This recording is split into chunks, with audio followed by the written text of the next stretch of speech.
Hello there. Welcome back to the Hollow Voice. I'm here to help you unwind tonight. If this sound helps you relax, please like the video and subscribe to the channel. Tell me, where are you watching from? And what time is it right now? Now, find a comfortable spot and let yourself unwind. In the wake of the 2016 American election, several changes occurred in the country. One of the more highly publicized and celebrated of these developments was California's legalization of marijuana for recreational use. While the objective impact has thus far been quite subtle, a small number of people who live in the San Francisco Bay Area have credited it as being responsible for the rise of a curious urban legend. The details of this story often shift depending who is offering it or when it is being told. But one element remains unchanged throughout each telling. They call it Heaven's Herb. You may have already heard this tale. If you haven't, it's simple enough to follow. A grower from Mendocino County had supposedly been trying to breed a new strain of cannabis and had inadvertently unlocked a dormant piece of genetic code. Accounts vary on how this occurred. Some claim that it was a freak mutation, while others offer laughable descriptions of dark magic. But in any case, the end result was allegedly a fragile yet fast-growing plant, said to foster a state of blissful euphoria in anyone who consumed it. This effect was claimed to be so profound that people would quite literally forget their troubles, emerging from their intoxication with a new, often completely serene outlook on life. Of course, no such narrative would be complete without an unlikely twist toward the macabre, and this one is no different. It was eventually revealed, although by whom nobody ever seems to know, that the sickly nature of this botanical anomaly was such that it required fresh blood for nourishment. Seeing the growing demand, its creator took to slaughtering immigrants and drifters, using their still warm corpses as well springs for the crop. The question of why this farmer immediately resorted to human sacrifices has not been answered, and tends to draw irritated glares from storytellers. It took the disappearance of a wealthy college student before law enforcement got involved, after which the plot was exposed, the murderer was jailed, and the remnants of the harvest were burned. Although rumors still persist that a few seeds survived, having mysteriously vanished during the investigation. Very little about the story stands up to any sort of scrutiny, and yet it always seems to arise during those moments when smoke-induced paranoia levels are at their highest. I have personally heard versions in which ground-up bones were used as fertilizer, and one particularly embellished rendition included a decapitated head being employed as a makeshift flower pot. The reactions people have to each retelling are entirely predictable too, usually ranging from affected fear and sarcastic eye rolls to exaggerated amusement that's meant to disguise genuine unease. It wasn't until a few weeks ago that I encountered a response which at all surprised me, and the speaker's single sentence was the catalyst for what would become an utterly horrifying ordeal. Heaven's herb isn't weed. I had been spending the evening at my friend Robert's house, drinking away the tension of a simultaneously stressful and monotonously dull work week. There were 5 of us seated in the living room that night, those being myself, Robert, his roommate Andre, our mutual friend Jeff, and a young woman named Anne. Anne was something of a stranger to us at the time, having recently met Robert via some dating site or another. and although the utter lack of chemistry between them had stopped any thoughts of romance in their tracks, she had enjoyed the group's company enough to continue attending our get-togethers. It was she who had offered the statement in question, after the presence and subsequent lighting of a glass pipe had prompted yet another recital of the urban legend. Jeff, who had been offering the tale, stopped as soon as he was interrupted. "What do you mean?" "Heaven's herb isn't weed," Anne said again. "It's a real thing, but it's not marijuana." Whoa, wait, hang on. Andre rose from his relaxed position on the couch, focusing his eyes on the girl. "What do you mean, it's a real thing? It's not a real thing." "It's rare," Anne replied, "but it's real. My ex-boyfriend's brother tried it once." Muted scoffs and knowing smirks were tossed around the room, with each of us muttering variations of the same thought. Modern myths are often prefaced by a person claiming to have a personal connection to them, albeit via some link which can neither be challenged nor confirmed. Although none of us knew Anne particularly well, she had already developed a reputation for being a witty prankster of sorts, and we all assumed that she was adding her own twist to the tale. "All right, let's hear it then," Robert said. "What's it like? Does it really erase your memory?" Anne shook her head. "No, I don't think so. It's supposed to be like ketamine, I guess. It's a dissociative high." The blank looks on our faces must have said more than our words, because she sighed and continued. "Okay. Have you guys ever tried salvia?" "I have." Jeff held up his hand, looking rather like an overgrown elementary school student. "It was all right. I kind of lost track of everything." He shrugged and grinned, prompting barely stifled giggles from the rest of us. "Yeah, well, it's supposed to be like that. Almost an out-of-body experience, except that your body is the whole world." Several seconds passed in silence as Anne seemed to consider her next thought. "I could probably get us some, if you wanted." "What?" asked Andre. "Salvia? Ketamine? Heaven's herb?" Sure," Robert replied. "We'll all meet up in El Dorado and smoke it in the Fountain of Youth." Jeff held up his hand again. The Fountain of Youth was supposed to be in Florida." "Bimini," corrected Andre. "Florida has too many old people." Laughter filled the air, and when it finally died down, Anne spoke again.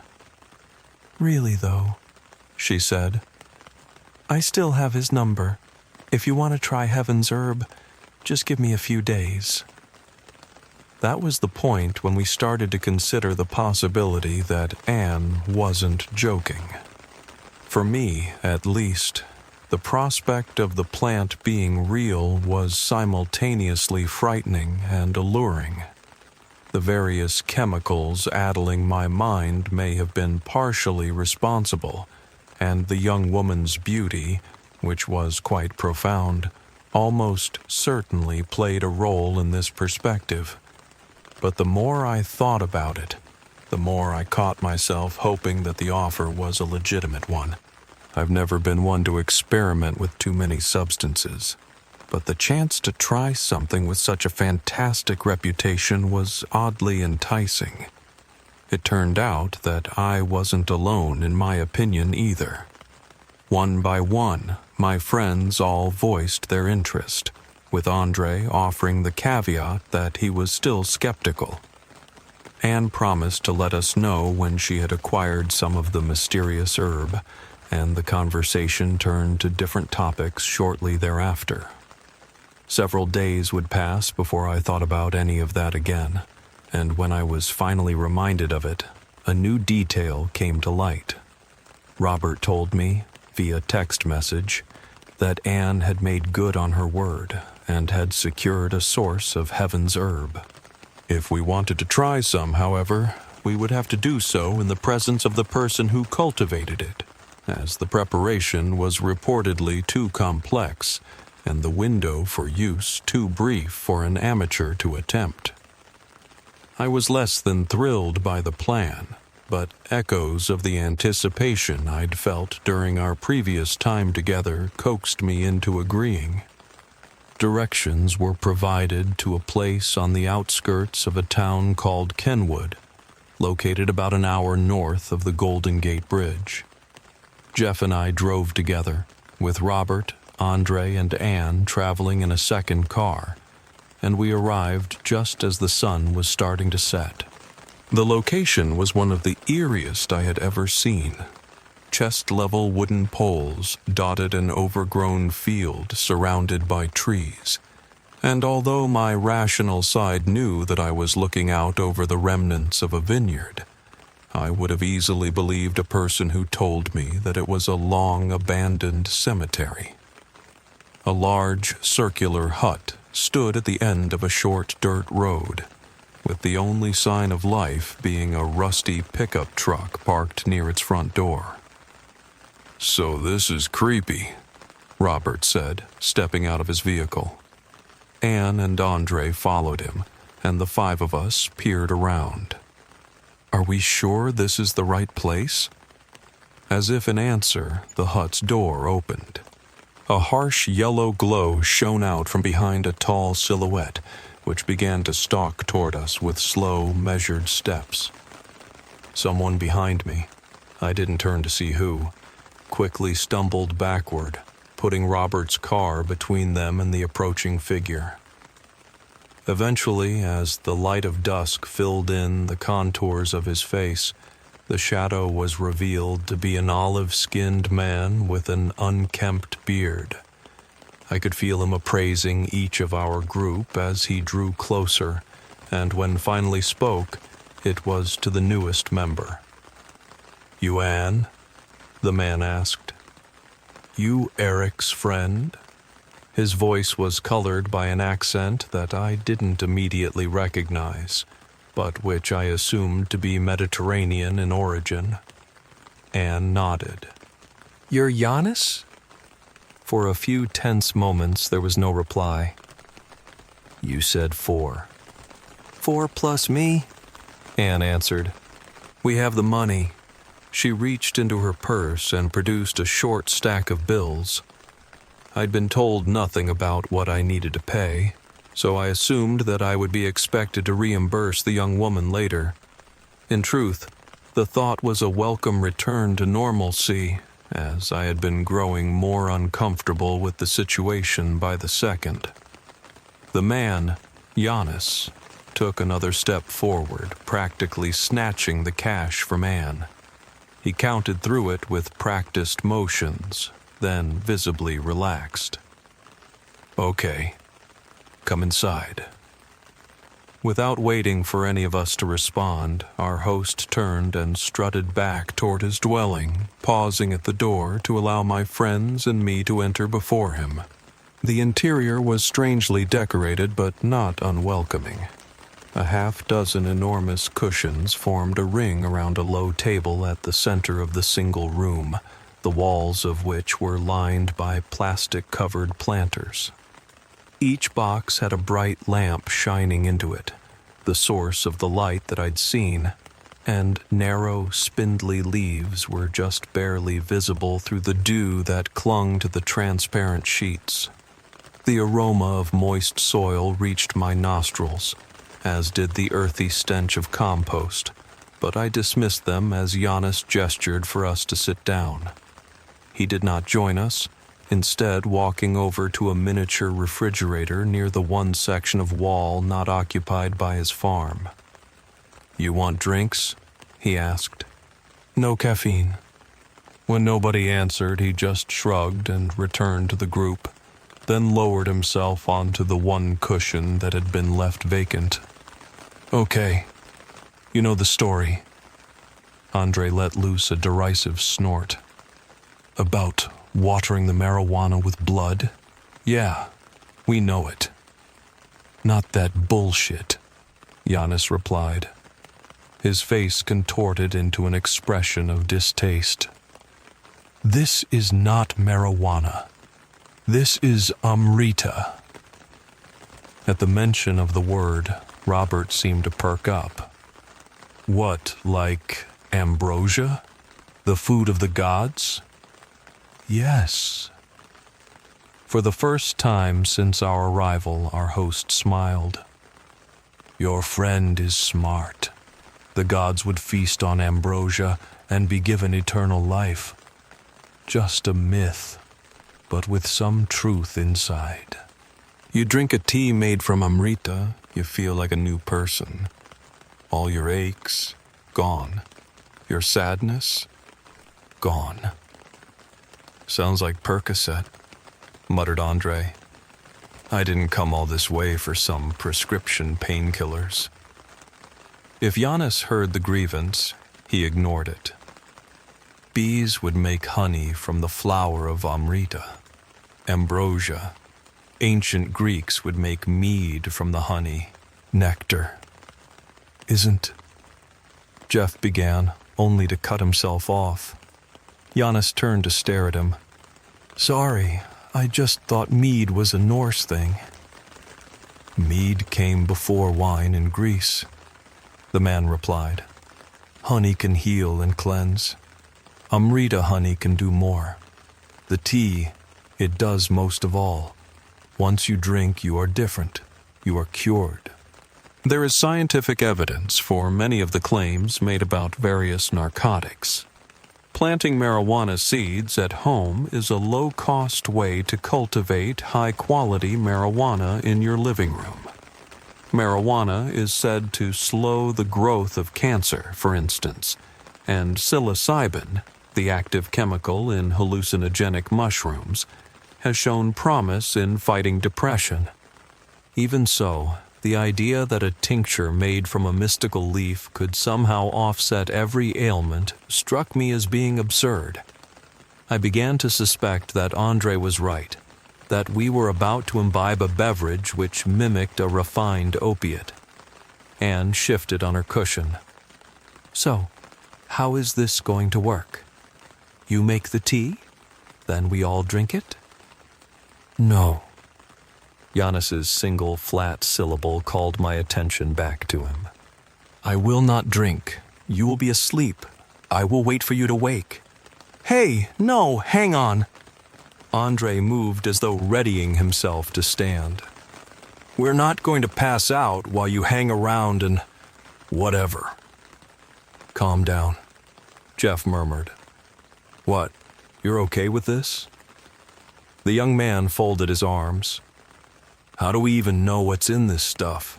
If we're drinking, he's drinking. Giannis shook his head.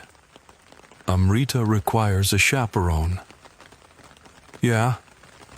Defiant though he sounded, there was a tremor of fear in Andre's voice. Well, maybe I'll be the chaperone then, if it's so damned important. Robert shot a glare across at his roommate. You're being a dick, dude. No, you know what? Screw this. Andre pulled himself to his feet. This is sketchy as hell. Let's get out of here.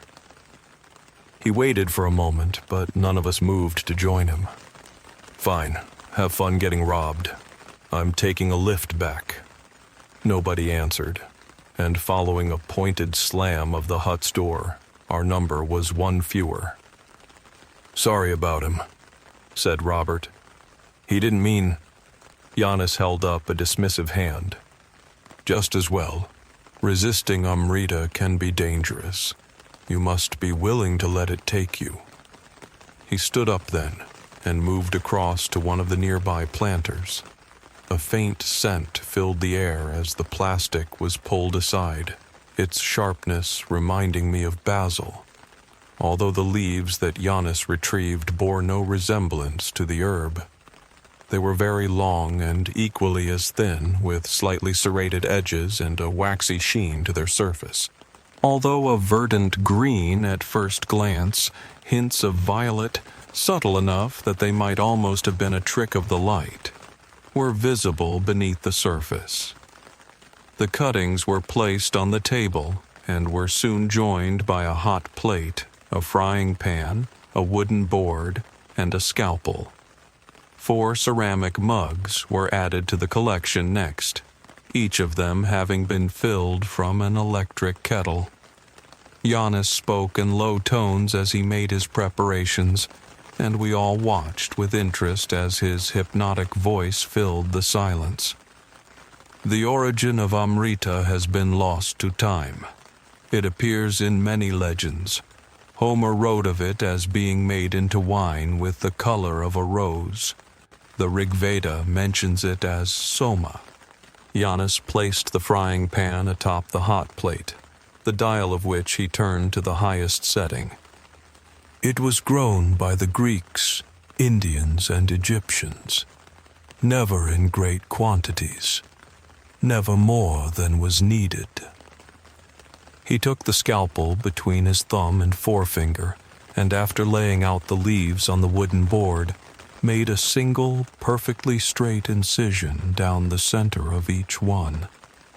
The bitter scent grew in strength, making my eyes water and the skin of my face start to tingle.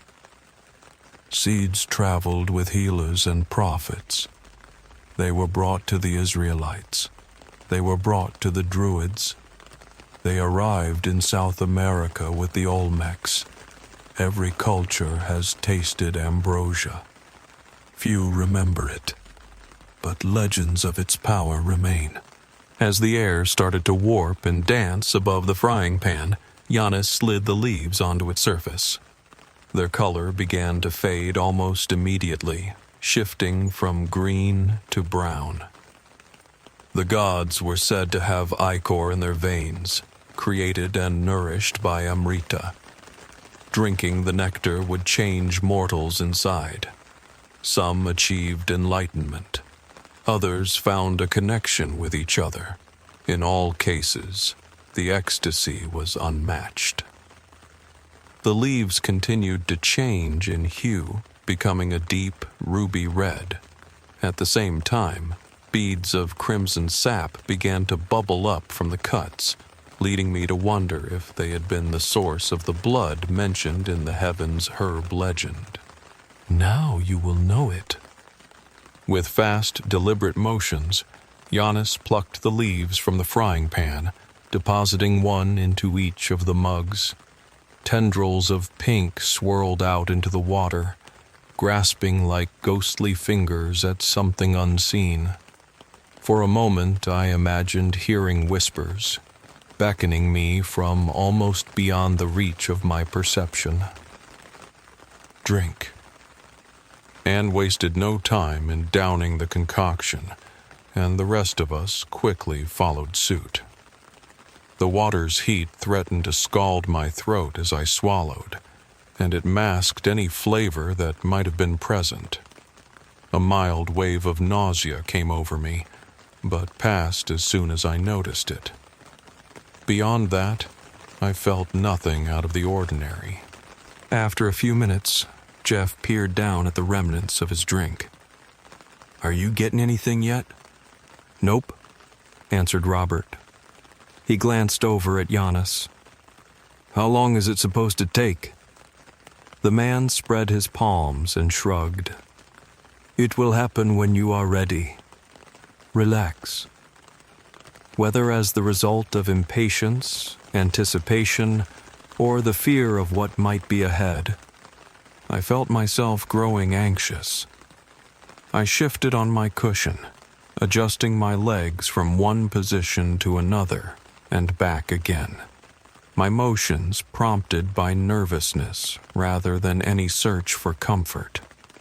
The others seemed more bored than restless, and I realized that my behavior must have been unnerving. I forced myself to keep still, and I leaned forward to put my mug down before I dropped it. In that moment, something was different. Although it was right in front of me, and although I could see myself reaching out, the table was impossibly far away. Even as I watched, everything around me grew both larger and more distant, though the endless changes seemed like they had always been. Images and echoes came from seconds in the past, then minutes, with each one lengthening and blending into a single enduring eternity. I was a drop of water in an infinite ocean. The clatter of ceramic on wood reached my ears, only to be drowned in a deep, booming pulse that I could feel throughout my entire body. My enormous hands turned in front of me, their presence little more than two shapes on the horizon, and as I struggled to understand, I fell backward into darkness. The world was gone. There have been two occasions during my life when I have been unconscious. The first occurred when I was a child, after a bite from a brown recluse spider resulted in my needing surgery. The second came over a decade later, when I got my wisdom teeth removed. During each instance, I was completely unaware, and yet an almost unnoticeable sense of existing still remained. I persisted without being present, somehow knowing that an ascent from the unfathomable depths would let me once again inhabit both my body and my mind. There was a threshold at the surface, one which stimulants had kept me from crossing while I was awake, and which the anesthesia kept me from approaching during my periods of oblivion, on which the smallest of ripples made it known that I was still alive. That same sensation came to me during the eons while I was under the Amrita's spell. When I finally woke, something was different yet again. My next memory is of staring up at the hut ceiling and slowly realizing that my eyes had been open for long enough to make them feel dry. I was vaguely aware that I had been seeing, but that the sight simply hadn't registered. Remembering how to move my limbs took a strange amount of effort, but when I finally pushed myself upright, it was like emerging into a kaleidoscope of simultaneously soothing and inspiring color and sound. Details I had previously taken for granted or simply overlooked stood out as being just as obvious and important as the ones that demanded my attention. I could hear the quiet thrum of Giannis's refrigerator behind the relaxed moan that escaped Anne's lips as she stretched and smiled. I noticed the flecks of gray in Robert's blue irises as quickly as I saw that he was watching me. The smell of my own sweat mixed with the heady, earthen scents in the room. The air felt warm and welcoming, and I could even detect the texture of the fabric that made up my clothes. "You want drinks?" I turned to see our host grinning as though silently laughing at a joke, and I felt my own face mimicking his. "Caffeine is okay now." "This is amazing," Jeff whispered. "I feel... I'm here. Giannis nodded. "Amrita brings you life. More than that, it brings you eternal life. Now you are awake. You will stay awake until new problems cloud your mind." He looked from Anne to Robert and then to Jeff. "You are new. You are new. You are new." At last, his gaze fell on me. "You resisted. Probably still feel good, but not best." He smiled and shrugged. "Maybe next time. You want drinks?" This time, we all readily accepted the offer. We were handed cans of off-brand cola, cold to the touch and slick with condensation. The hiss and snap of the tabs being opened was followed by the twin fragrances of sugary syrup and acrid carbonation, and the once familiar sensation of the bubbles crackling on my tongue was like a wholly new experience. My throat burned slightly as I swallowed, a lingering result, I thought, of the tea's intense heat. But even that felt oddly enjoyable in a way. I registered the muted pain easily enough, yet regarded it as being more intriguing than uncomfortable. It was only as I tilted my head back to drain the rest of my beverage that an unpleasant cramp formed in my neck, and my wince drew a knowing look of sympathy from Giannis. "You see? You resisted." "What does that mean?" asked Robert. "Resisted?" Rather than sounding like a challenge, the question came out as being guided by genuine interest. Giannis shrugged again. "Some people hold on. They do not let Amrita take them all the way. Sometimes they move a little. One man, he tried to go for a run." A single snort of laughter punctuated the sentence. "Rare, but Amrita requires a chaperone." The conversation continued a while longer, covering subjects that would have been incredibly dull on any other evening. It was Jeff who finally thought to ask how long we had been asleep, and he reacted with amused confusion when Giannis checked the time on his smartphone. We all had mobile devices, of course, but none of us had thought to look at them until then.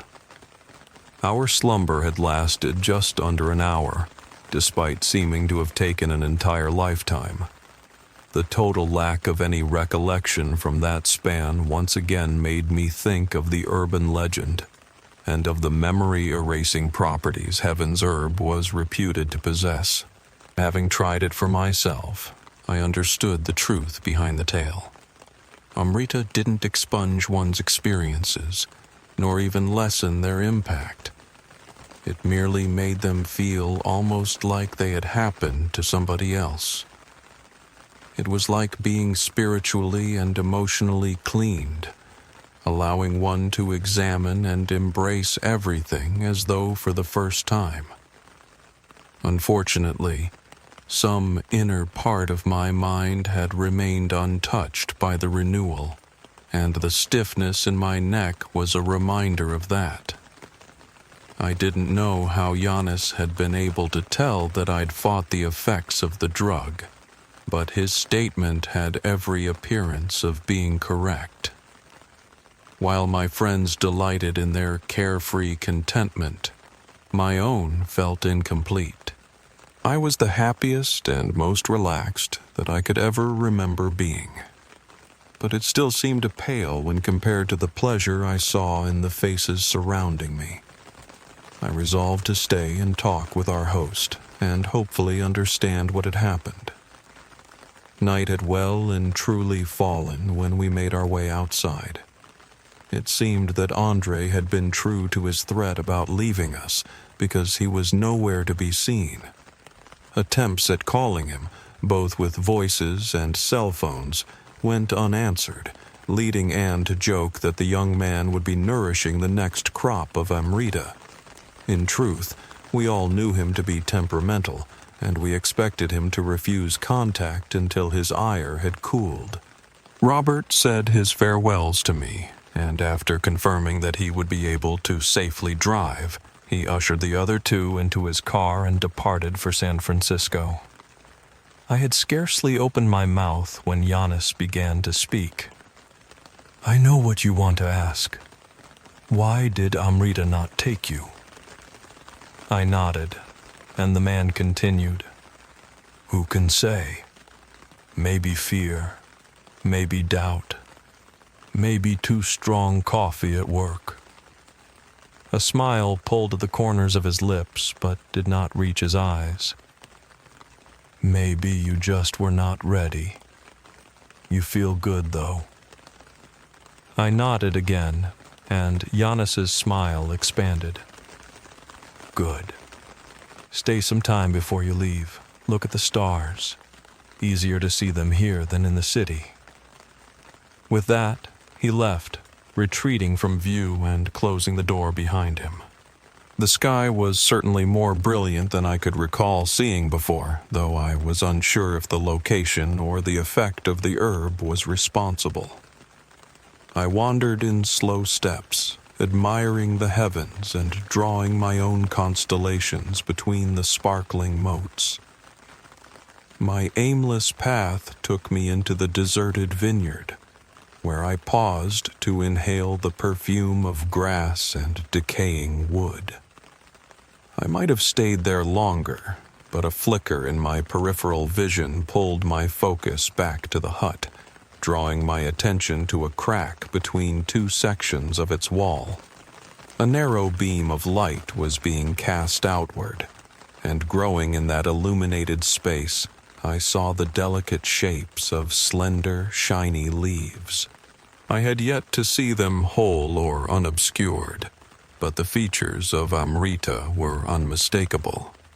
Given how extensive and developed his indoor farm had been, I doubted if Giannis knew that a sprout had escaped it. Even so, I crept forward as quietly as I could, hardly daring to breathe as I drew closer. A piquant aroma called to me as I brought my knees to the ground, likely more a memory than something I could actually smell. I had only intended to look, to verify what I had found, but my hands moved on their own, plunging into the dirt beneath the plant and pulling it up from the earth. My pace was hurried as I walked to my car, though I measured each stride to keep from being audible. I kept my prize steady in one palm as I pulled out my keys, then secured myself in the driver's seat before finally exhaling. Traces of soil fell from between my fingers, and for the first time, I considered how best to transport the fragile treasure. A vacant cup holder might have worked as a temporary container for the sprig, but I worried that safely extracting it later would be a challenge. Finally, seeing no other option, I removed one shoe and deposited my charge within it, then held it between my legs for the entire drive home. A journey of about 75 minutes brought me back to my apartment in Concord, a town located in the eastern section of the Bay Area. Although I worked in the city, rent prices have long been so exorbitant that anyone who wished to live without roommates was forced to find housing elsewhere. I sat for a few minutes after my car's engine had rattled to a halt, contemplating what I had just done. Other than a star-shaped scrap of gold foil, I had never stolen anything in my life. And even that exception had occurred when I was in kindergarten. The theft of the Amrita had come so easily to me, though, like it had been second nature to simply take what I wanted and damn anything else. Rationally, I knew that I should feel ashamed, yet no guilt haunted my conscience, nor any remorse. I felt only satisfaction at having escaped without being caught. I reasoned that since Giannis had likely been unaware of the plant, I hadn't really done any wrong, but that explanation felt like a lie. Still, I slept soundly that night, having gently placed the herb and its soil into an empty soup can. The following Saturday brought profound meaning to the term, the dawn of a new day. I awoke with the sunrise, feeling alert and rejuvenated. The tightness in my neck remained, but beyond that trivial detail, every fiber of my being was eager to leap up and explore all that the world had to offer. Although I held no intentions of using it, I checked on the Amrita as soon as I left my bedroom, and I was pleased to see that it looked healthier than it had the previous evening. More impressive still was that it seemed to have grown, which I took as a cue to purchase a real flower pot.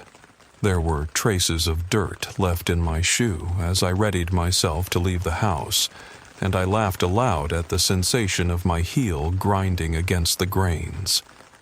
It was as I arrived at the local hardware store that I began to notice how truly far-reaching the change in me had been.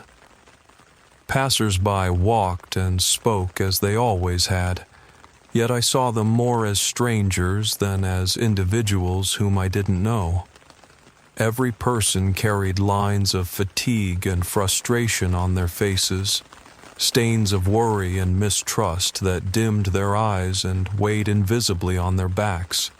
I stared with innocent confusion as hostilities were traded beneath a veneer of courtesy, even failing to feel more than curiosity when glares were thrown in my direction.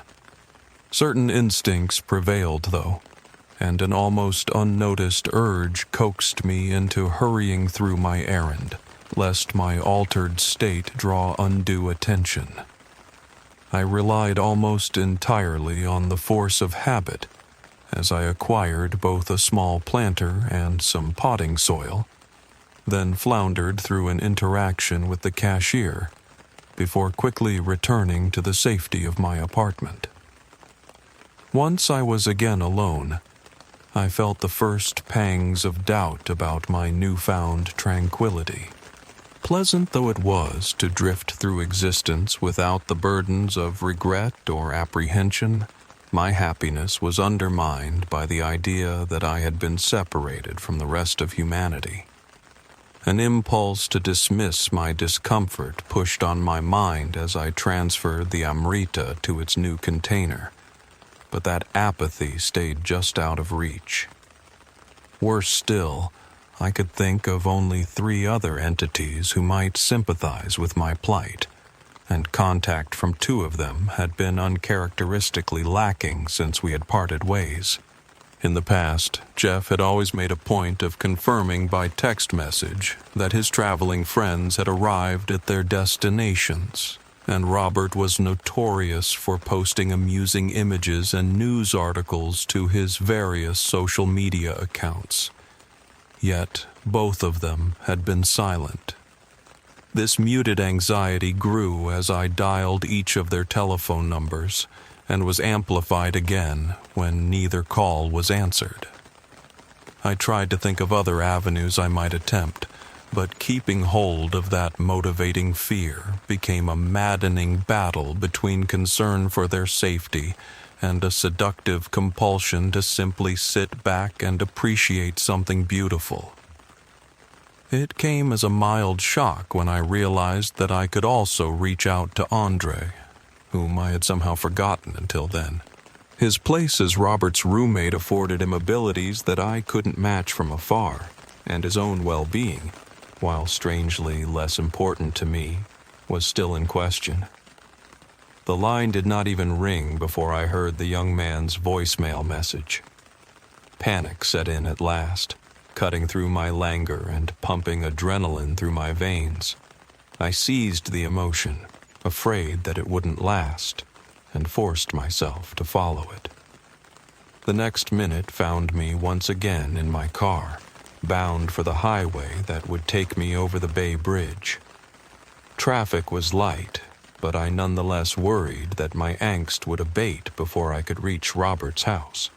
I gripped the steering wheel as though it was the only thing keeping me from drifting off into insanity, and I breathed in fast, hissing bursts through my clenched teeth. The steady hum of the road threatened to ease my nervousness, leading me to fight the auditory incursion with the same weapon I had used in the past. The mistake proved to be a fatal one. Where habitual behavior had been my lifeline before, this time it was my undoing. A careless gesture called the vehicle's stereo to life, and the sudden swell of music brought literal tears of joy to my eyes. My urgency vanished, blown away by the sense of rapturous glee that replaced it. The song was familiar, one to which I could have easily hummed along, and yet it carried me to a height that no melody had ever approached. Shades of green and yellow radiated from passing hillsides, seeming to mix with the notes in a perfect symphony of sensory extravagance. I was nearly whole again, nearly free from the torment I had allowed to take me. All that remained was a quiet longing to be near those who could understand my delight. I drove onward. There was no answer when I knocked on Robert's door, but I soon discovered that it wasn't locked. After stepping inside and removing my shoes, I made my way to the living room. All three of my companions were there, looking as rested and revitalized as I felt. Anne and Robert were seated on the couch, while Jeff reclined in a cushioned chair. "Hey, it's great to see you," said Jeff. "I feel amazing." Anne's smile lit up the room as she offered her agreement. "Me too. Everything is so real." "Have you eaten anything yet?" asked Robert. I realized that I hadn't. "Oh man, you won't believe it. There are actually flavors to stuff." "I like the smells," Anne purred. "They're all so different. They're all unique." Jeff inhaled deeply, having apparently been encouraged by the young woman's words, and I felt myself emulating him. The scents of chocolate and floral air freshener flitted beneath a light layer of dust, their combined bouquet sending a shiver of pleasure down my spine. I sank down onto the couch next to Anne, close enough that I could feel both the warmth of her body and the fine hairs on her arm. Though I can't recall how it happened, I became aware that my lips were touching hers. She laughed as she kissed me, filling my mouth with hot air that tasted like peaches. Our tongues touched against each other while the conversation went on around us, with Jeff and Robert continuing in their descriptions of all that they had experienced. It should have felt like a homecoming, but it was lacking. The idea that I was merely pretending mocked me from an unseen corner of my psyche, keeping me from ascending to the apex that I knew was possible. Try though I did to ignore that unwelcome restraint, it infected me, and my arousal declined until it was entirely supplanted by a much more mundane pressure in my bladder. I climbed to my feet and made my way to the restroom, where, after relieving myself, I stood and stared into the mirror. No thrill of elation came with the sight, nor any transcendent vision. It was only my reflection, marked by the same lines and creases that I had seen on the faces of strangers. Frustration plagued me, and self-loathing, and they were joined by jealousy when I returned to the living room. Anne and Robert were locked in passionate embrace, their mouths and their hips thrusting together while Jeff looked on with an expression of approval. I had been gone no longer than a handful of minutes, and yet I had been so easily forgotten. Rage and anguish flashed through me, almost more quickly than I could process, and I was ultimately left with nothing but the same emptiness that had kept me from the bond I had sought. I had been abandoned. The sentiment started to fade almost as soon as I recognized it, but its passing left me in control again. I fled from the scene, ran past the exit, and pounded on the closed door to Andre's room. Though my senses were still the sharpest they had been, I could hear no response, not even a rustle of movement. A crack in the paint begged me to notice it, but I shoved the distraction from my mind. The knob refused to turn in my grasp. My shouts went unanswered. Laughter reached me from elsewhere in the house, and I wondered what merriment I was missing. I kicked at the door once and again, and the wraith-like cobwebs clinging to a nearby window swayed in a slow and calming pageant, lulling me back into stillness. Anne had removed most of her clothing by the time that I rejoined the gathering. I could count the freckles that dotted the young woman's chest. The entanglement between her and Robert had halted, but vespers of resentment still incensed me. I asked myself, not for the first time I realized, but perhaps for the first time with these words, what absence within me was responsible for my segregation. I felt the same revelry, and I was conscious of all that they were, and yet an errant peace had never fallen into place.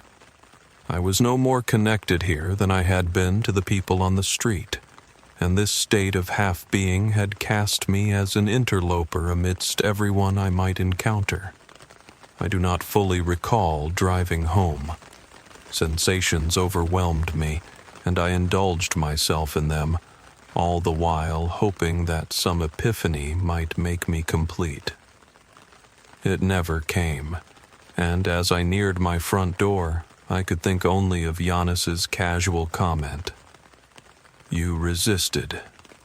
Probably still feel good, but not best. Maybe next time. Those words continued to resonate as the day passed and the sun set, and by nightfall, I had come to the one conclusion I had been avoiding. Only one solution was available to me, and it was nestled in the pot I had purchased that morning. Deciding to use the Amrita on my own was more difficult than I had imagined it would be. The preparations would be easy enough to mimic, but the warning that its consumption required a chaperone gave me pause.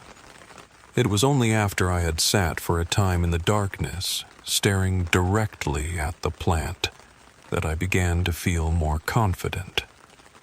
There were whispers speaking to me, perhaps just the blood rushing in my ears, but maybe the sound of the herb growing that offered the encouragement I needed. I set my kettle to boiling, then selected a leaf that looked to be about the same size and shape as those with which my friends and I had been presented. The sharp aroma filled my apartment as I sliced the cutting down its middle, and I watched with the beginnings of awe as its color shifted from green to red on my skillet. When the ruby beads seeped up to the surface, I pulled the leaf from the heat and deposited it into a waiting mug. The tendrils of pink explored the steaming water, and after steeling myself for the burn that I knew was coming, I downed the tincture in a single swallow. My bed was not as soft as Giannis's cushions, but it was enough. The world stretched out in front of me. I surrendered to the darkness. There is an effect, present only in dreams, that can alter what a person thinks has occurred. It mirrors the sensation of remembrance, but attaches itself to new images and feelings.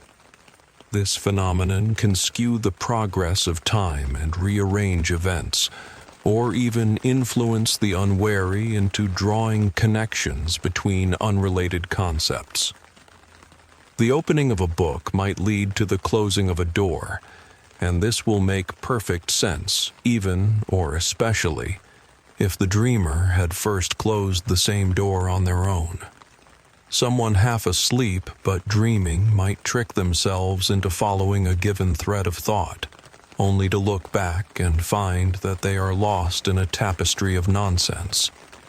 Nightmares in particular bring a menacing element to this experience, as they snare their victims in an inescapable weave. Attempts to break free only tighten the bonds, and the terror persists even in waking. I did not dream while being held by the Amrita, but I remained trapped nonetheless. My first thought upon coming back to the world was that my throat hurt. The rawness registered as though from miles away, muted by a sense of relaxed whimsy, but it was still noticeable enough to give me doubts about whether I had truly managed to let go. Appropriately, those doubts themselves hinted that I had again resisted. An unpleasant tingling in my hand pulled me still further into the realm of apprehension, and I discovered that I had fallen onto the floor. Blinking felt difficult, and despite there being little to see in the dim light, my vision seemed blurry and uneven. My stomach churned as I pushed myself upright, bringing the taste of bile to my tongue.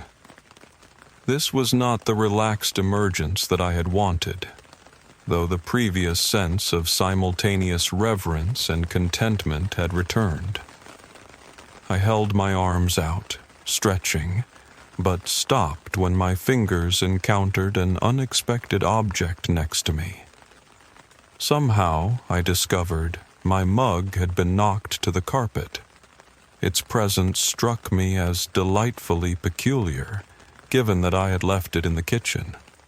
I nearly stumbled over other items as I stood and walked from my bedroom, and when I finally turned on my living room light, I burst out into uncontrollable laughter at what I saw. My entire apartment was in shambles, with not a single one of my possessions having been left untouched. Furniture had been toppled, clothes had been thrown about, and the contents of drawers and cabinets had been strewn in every direction. Only one corner seemed to have escaped whatever force had done this, as I noted when I saw that the Amrita was still upright and intact. It maintained its place on the inner windowsill, a sentinel looking out over the carnage.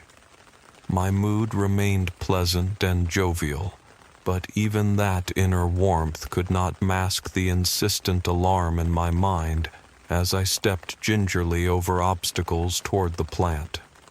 The shadows it cast seemed to have grown still longer, even though a brief look at my cell phone, which had thankfully remained in my pocket, confirmed that only an hour had passed. I had little time to contemplate that detail, however, as my attention was quickly drawn to the shallow scratches which had been made in the wall beneath the window. A still-capped ballpoint pen lay on the carpet, flecks of white paint clinging to its ends. I let loose a childlike giggle as I imagined the scenario implied by that, picturing someone so desperate to leave a message that they had forgotten the necessity of exposing the ink. The writing was indecipherable, little more than rough gouges in an arrangement of haphazard lines. Twice, then, the author had failed, and their frantic thoughts were all but lost as a result.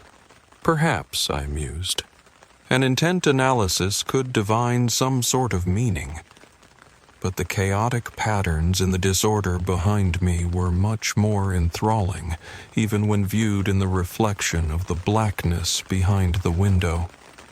I cannot honestly say that I was in denial, as I well knew it was all but certain that I had been responsible for both the disarray and the markings on the wall. That conclusion slipped from my mental grasp each time it occurred to me, though, always being replaced by either a new distraction or a wandering tangent, with even my few attempts at focusing doing little more than pushing the idea away. There was a blind spot in my memory, and it served as a deterrent against any inquiry about what might have taken place while I was allegedly unconscious. The uneasiness remained, as did an intangible question about the herb's true nature, but both remained out of examinable reach.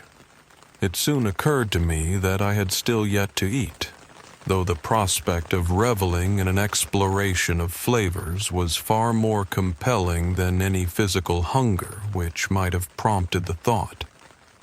While sitting amidst the smashed plates and misplaced cookery that covered my kitchen floor, I gorged myself on everything from handfuls of freezer-burned sorbet to dry noodles, stopping only when the tightening ache beneath my sternum eclipsed the pleasure of my indiscriminate feasting. My bed was cold when I finally returned to it, though the coolness was a welcome respite from the heat I had not noticed I was feeling until crawling between the sheets. sleep came easily. That my job performance suffered should come as no surprise. While there are doubtlessly places where wide-eyed stares and absent-mindedness are considered appealing traits in an employee, they lend themselves poorly to an environment of fast-paced deadlines and insistent coworkers. Monday passed without much incident, but I knew that my strange behavior had drawn attention. I did what I could to avoid my fellow employees, though it was not self-preservation that motivated me. Each glimpse I got of a passing face sent horrible images through my mind's eye, tormenting me with visions of grime-filled crags surrounding disapproving scowls. These were not people, I felt, but caricatures of depravity and decrepitude, stains upon a tapestry that would have been welcoming without them. By 2 days later, I had been summoned to a superior's office, then sent home with instructions to either return the following week with a clear head or not return at all. In truth, I was relieved, as my existence had become little more than a sleepwalk through a barrage of hypnotizing senses, followed by a hasty trip back to water the Amrita. I occasionally wondered how Robert, Jeff, and Anne were faring in their own lives, but my attempts at contacting them went perpetually unanswered. The ever-present longing for a connection only grew in those moments, amplified as much by the absence of communication as by the prospect that I would still be unwashed in their eyes. I questioned whether they would view me as I had those around me, as an impure visage of ignorance and antipathy, or if that apparent rancor would even be evident to them. More frustrating still was that I lacked an excuse to pay another unannounced visit to Robert's house, fearful as I was that the desire on its own would separate me further from my friends. The solitude itself eventually presented an option, and with it came a second thought. I could make the journey with the herb in tow, under the guise of presenting it as a gift. My desire to share would no doubt be welcome, and it would grant me passage into the lives of those who had left me. I would be their watcher as they once again partook, and I would see firsthand what occurred while they slept. Though I might not find the reconciliation I so desired, at least my misgivings about the herb and its effect on me would be quieted, if only in part. As it had been before, Robert's door was unlocked. The three had changed their clothes and their positions in the living room, but beyond that, there was no sign that any time had passed since I was last in attendance. Anne lay sprawled out on the couch, her head resting on Robert's lap, while Jeff sat on the floor, using the armchair more as a backrest than for its intended purpose. Once again, they greeted me with warm recognition and apparent glee, seeming to not even notice the plant that I carried.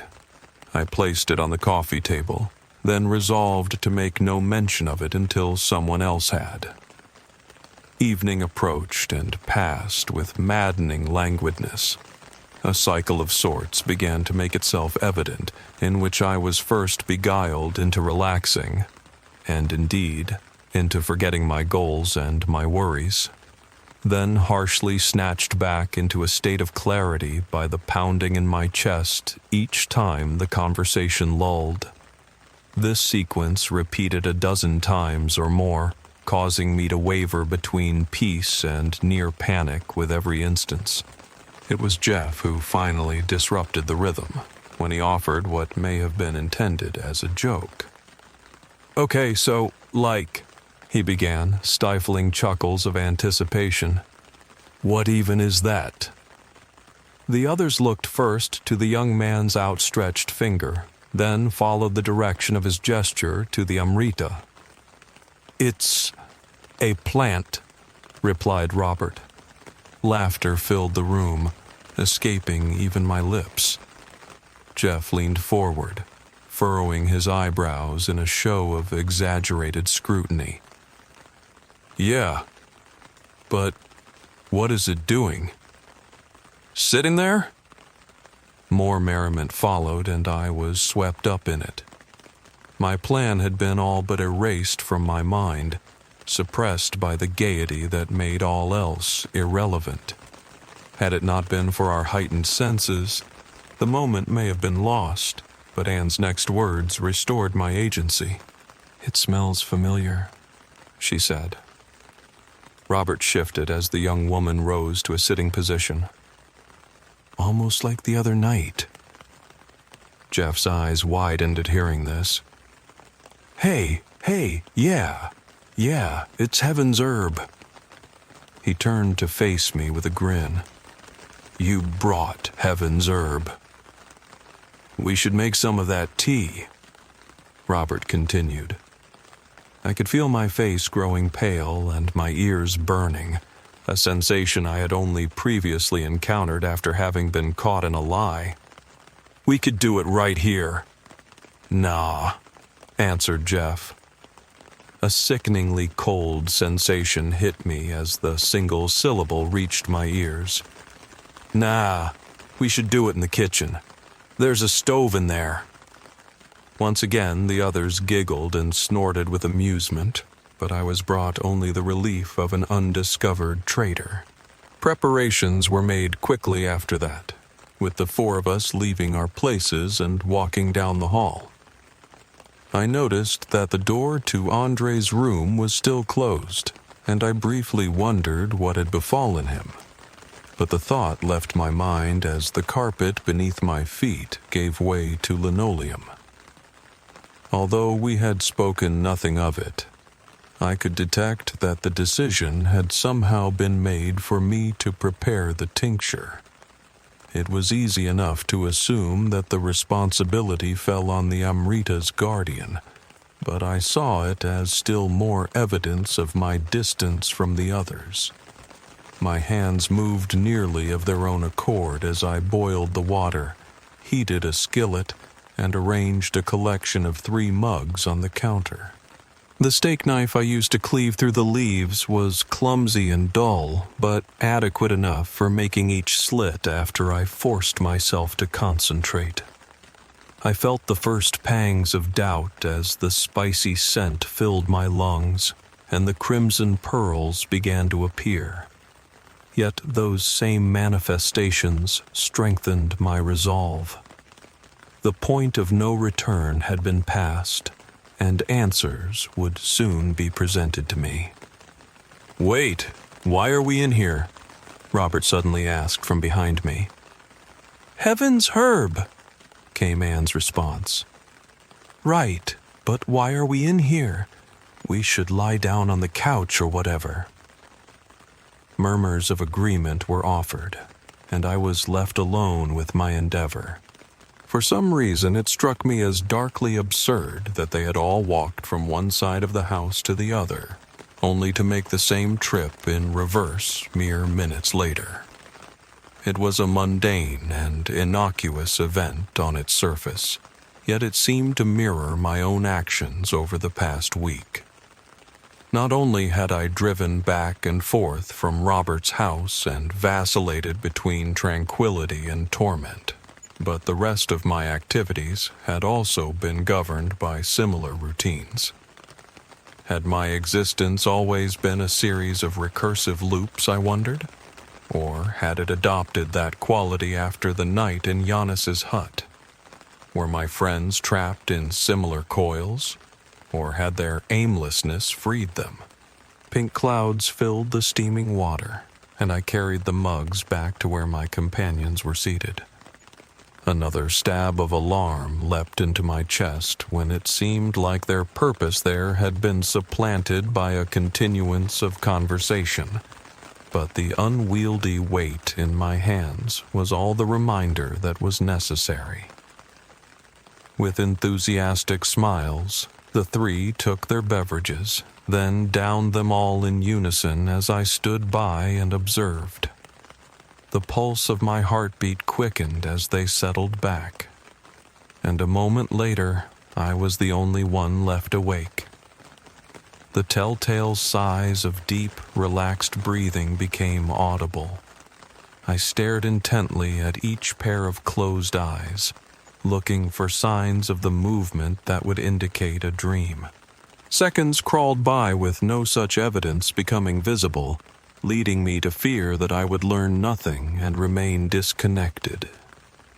Just as the last embers of my hope were threatening to extinguish themselves, however, they were reignited by the sight of Anne slowly turning her head. I rushed to her side and leaned as close as I could without touching her, searching once more for anything that might provide answers. Her eyes opened. There's no word for the sound that ripped itself free of the young woman's throat. It was at once a howl of absolute terror and a shriek of utter agony, as unmistakable and yet indescribable as the tortured expression that deformed her face. I stumbled backward, panicking, and felt my fingers clutching my ears as Jeff and Robert began to scream too. Their backs arched, their limbs convulsed, and their raw, primal wailing went on for what seemed like an impossible length of time, continuing even after I was roughly grabbed from behind and dragged out of the room. I did not struggle. My legs backpedaled just enough to keep me upright, but the nightmarish cacophony dominated my senses. I could hear it even after a door was slammed behind me, and its echoes remained in my skull until a brutal slap, the second one to hit me, I realized, brought Andre's presence into focus. "What the hell did you do?" he demanded. I looked around, not answering, and saw that I was seated on the young man's bed. "Are you working with that creep? Is that it? Answer me!" Another blow stung my cheek, and my vision blurred with tears. The screaming seemed to have stopped, but it was still all too fresh in my mind. I held up a hand, wordlessly begging for a reprieve. Andre glared down at me, and for the first time, I noticed how disheveled his appearance was. Several days' worth of blonde stubble shaded his chin and his neck, and his normally pristine hair was a mess of oily and sweat-soaked tangles. A repulsive smell emanated from somewhere nearby, with the dark stains on my captor's shirt being the likely source. He was illuminated only by a bare bulb from a desk lamp which cast curious shadows like, "Stay here," the young man barked. "Don't go drifting off." I blinked twice and shook my head, trying to keep myself in control. For the first time, tones of sympathy and concern softened Andre's glower. "Look, just hang on." He opened a drawer in his nightstand, pulling forth a large pocket knife. "This won't feel good, but it will help." A sharp pain flashed up my arm, and a line of blood followed the blade. I grimaced, pulling against Andre's grip on my wrist, realizing in the same instant that he had taken hold of me. Unpleasant though it was, the wound had its intended effect. I was spurred into lucidity more quickly than if I had been drenched with icy water. Unlike the duller discomforts I had so easily dismissed before, this one refused to be relegated to the realm of other sensations. Andre nodded, apparently satisfied with my reaction. "Good. I'm going to give this to you, all right?" He closed the pocket knife and held it out to me. "If you start to, go away, cut yourself again. Can I trust you to do that?" I offered a nod of my own, then took the tool and held it tightly in my palm. "Okay. I want answers now." Not for the first time in recent memory, I found myself struggling to explain my perspective. After all, how could Andre hope to comprehend what I had been through? He had never seen the filthy scowls of passing strangers, nor felt the surreal seduction of a previously unnoticed texture against his skin. What surrogate did he have for the isolation invoked by an incomplete transformation, for the innocent wonder of the Amrita's enchantment?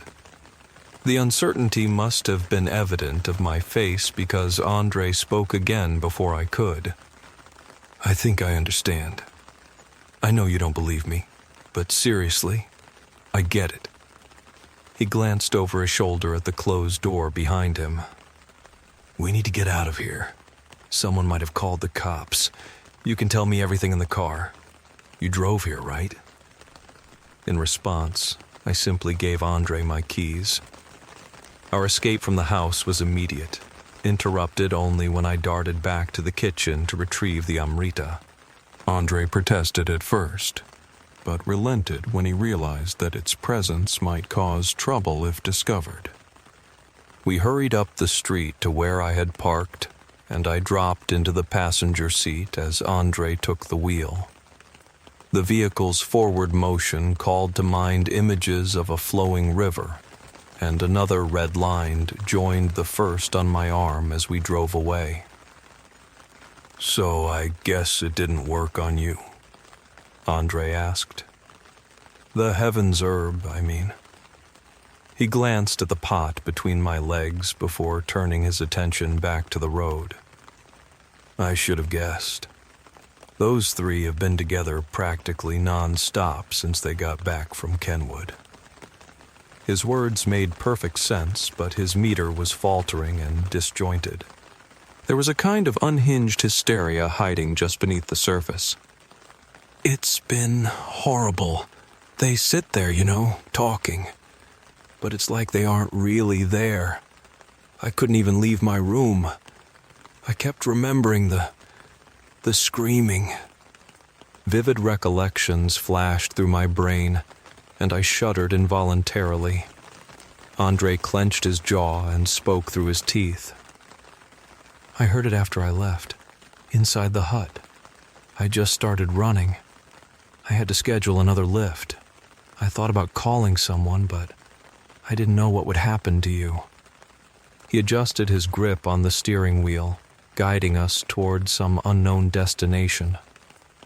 I couldn't think about anything else for days. That's when I started doing research. I think you're an Asura now. I didn't recognize the word, as Andre surmised after looking in my direction. It means barbarian. Well, it means a lot of things. Barbarian is one of them, though. I found some conspiracy forum that talked about heaven's herb, and someone said that people who don't change, I guess, start getting all weird, like you. I could scarcely deny the accusation. That same dreadful longing threatened to overwhelm me again, and for the third time in as many minutes, I gouged a thin streak into my arm. Careful with that, Andre said. We can't go to the hospital. Everyone who does gets locked away. They say it's a government plot. The forum people, I mean. But it sounds like patients get diagnosed with dementia or something. We took another turn, and I finally recognized the route to the highway. That's if the stories are even true. A lot of them sound made up. One of them mentioned a cure, though. That caught my attention. If there was a way to be free of this madness, I wanted it. And yet, the prospect of losing the otherworldly euphoria was almost too sad to consider. I pressed my thumbnail into the slashes on my arm. The problem is, continued Andre, nobody can agree on what the hell it is. Some people say it's a different plant. Other people say it's just a different way of preparing it. I know how we can find out, though. He did not need to elaborate. I knew where we were going. Andre kept talking throughout the entire drive to the abandoned vineyard, perhaps making up for his self-imposed seclusion. Wild theories dominated his monologue, ranging from borderline insane to disconcertingly plausible. I fixated on all of them, combining the adrenaline they prompted with the stinging ache in my arm to keep my head clear. When at last we arrived to the dirt road in front of Yanni's hut, the car slowed to a halt and we climbed out into the night. "Why did you bring that with you?" It was only after Andre had spoken that I realized I was holding the Amrita. "He probably won't be happy when he finds out you stole it." "That's how you got it, right? You stole it?" Once again, I couldn't deny the indictment. "Here, look, leave it underneath the truck. If we need it to make the cure, we'll grab it on the way out."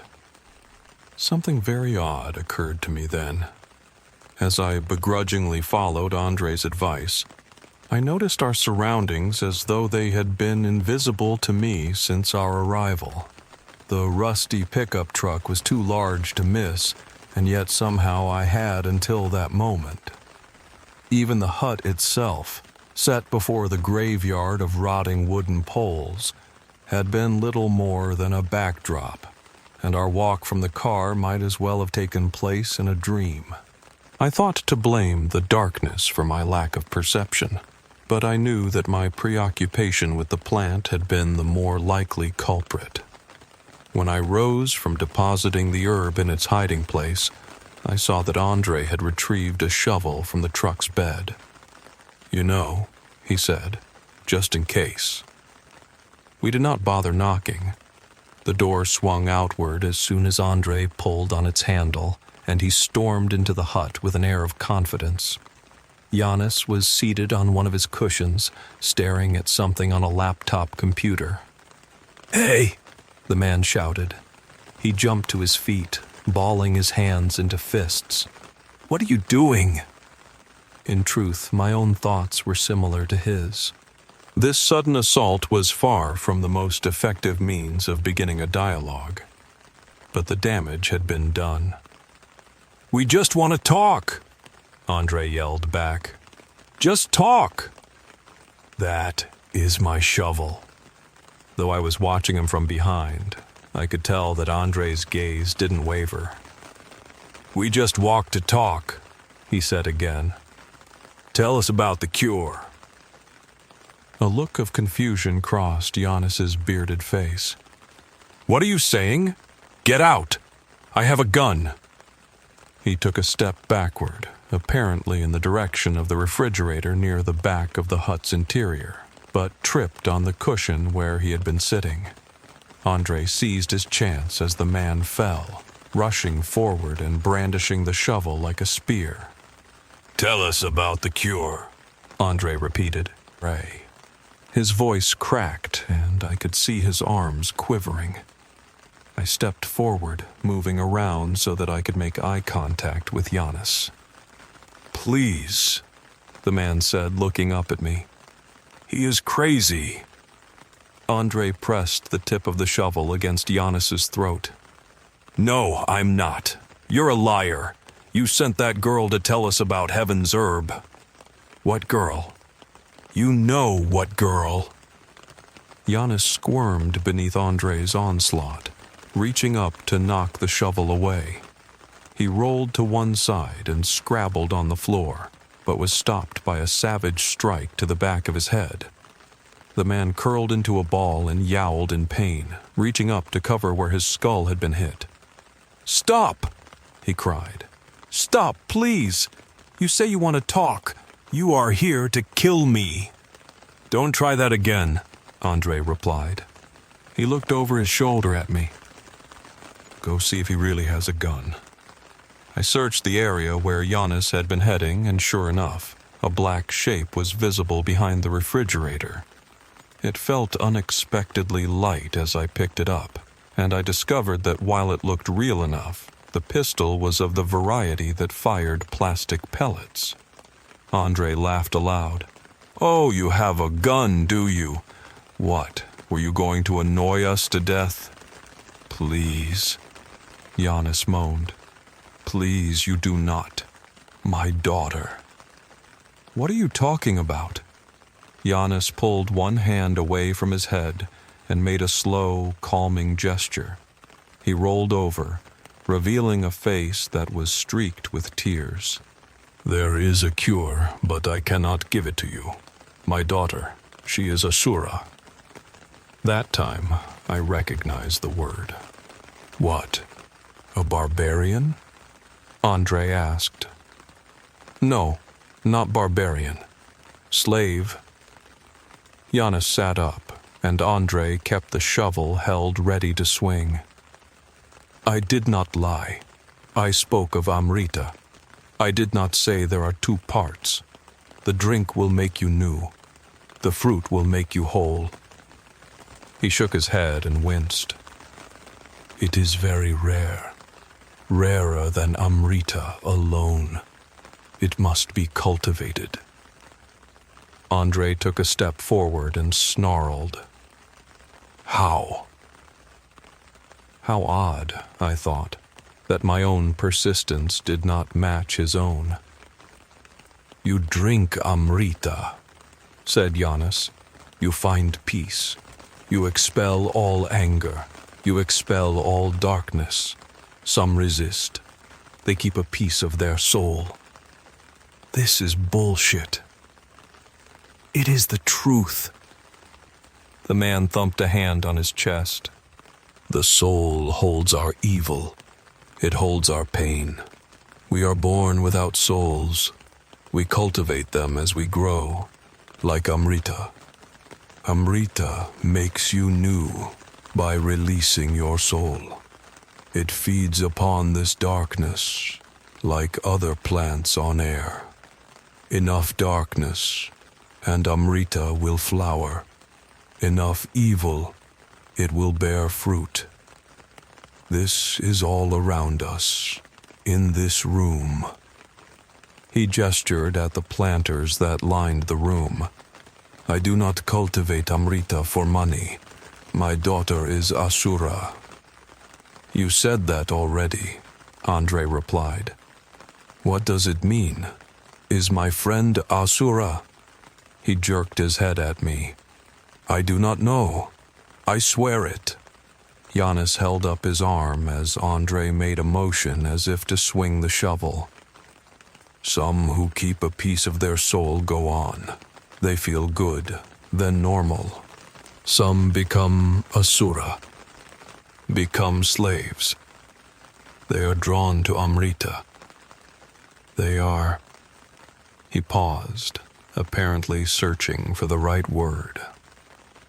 "They always search for something they cannot find, always alone, driven to madness.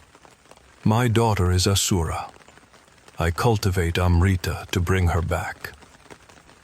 A moment passed in silence.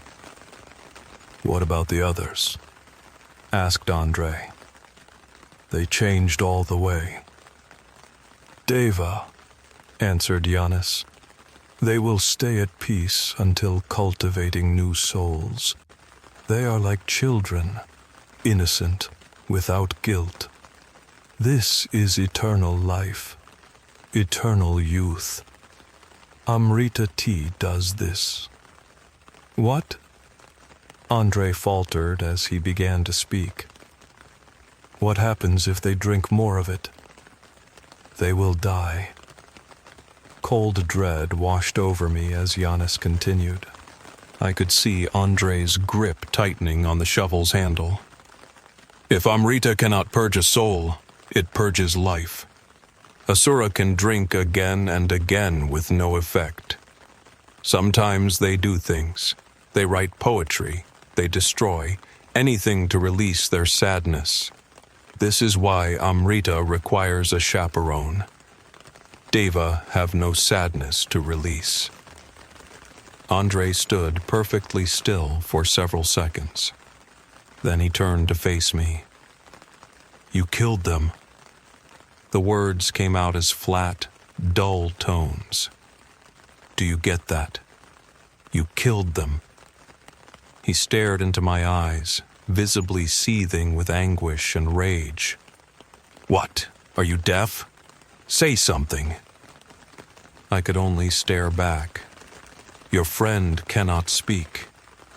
Giannis stood up behind Andre. Asura are without voices. The statement seemed ludicrous. And yet, as I thought back on the days since first imbibing the Amrita, I could recall nothing that I had spoken aloud. Moreover, I had indeed been searching, and the scratches I had left on my wall could very well have been an attempt at letting my unconscious mind run free. Destruction had certainly come easily enough. I caught myself happily smiling at the image of my ransacked apartment. And it was true that I had been inexorably drawn to the Amrita. These inner epiphanies were interrupted when Andre howled with unbridled fury, bringing his weapon up over his head. I should have cowered or flinched, but my limbs didn't move. Perhaps I knew that nothing would befall me, because before he could swing, Giannis wrenched the shovel from Andre's hands and slammed it down with a sickening crack. Andre fell to the floor. His arms and legs jerked as Giannis brought the shovel down again and again, the sound of metal on bone giving way to wet crunches. Horror and revulsion gripped me as I watched. But as so many such feelings had before, they disappeared into a blur of fascinating sensations. The young man eventually stopped twitching, and Giannis wiped spatters of blood from his forehead. "Come," he said. "We will bury him in the vineyard." We took turns digging, creating a hole that was as deep as it was long. I had never dug a grave before, not even for a deceased pet, and I found the experience to be remarkably soothing. My previous disquiet had all but entirely vanished, and the tingle of sweat touching the cuts on my arm was almost pleasant. I felt neither remorse nor fear, though I did remind myself of Andre's deranged behavior since pulling me from the chorus of deathly wails. I could not think of him as human, really. He had merely been another corrupted creature. When our task was finished, Giannis pushed Andre's body into the pit, then turned to me with a sad smile. "Do you pray?" he asked. I stepped forward, and the man opened his arms to embrace me. In response, I reached out, having prepared for this moment, and plunged Andre's pocket knife into Giannis's throat, just beneath the filthy lines on his face. A fast, hard motion severed one artery or another, and the man gurgled as he lurched backward. He reached for me, clawing at the air, through which black jets of fluid spurted out into the starlight and landed invisibly on the grass. Those geysers suddenly stopped coming as the man toppled over, and the grave welcomed its second occupant. I buried 2 bodies that night. Replacing the upturned grass was like assembling a puzzle, and the first rain would wash away any lingering blood. I knew that the hut was too isolated for anyone to visit by accident, and was far enough from neighbors that the frequent screams would draw no attention. Still, my work was far from finished. The corpses of my friends would one day be discovered, and the call logs on their cell phones might be traced to me. Giannis had spoken of a daughter too, which suggested that he might have other family who would miss him. More compelling even than those details, though, was the violet bud I had noticed while hiding my plant beneath the pickup truck. It was small, but as I had learned, it was a sign that my salvation was within reach. For that reason, I will stay here, offering the scalding tea to any who ask for it. I will cultivate the herb, providing it that immaterial nourishment which brings forth its bounty. Even if there were another choice, I doubt if I would take it. There isn't, though, of course. This is how it was always going to be. After all, and as you well know, Amrita requires a chaperone.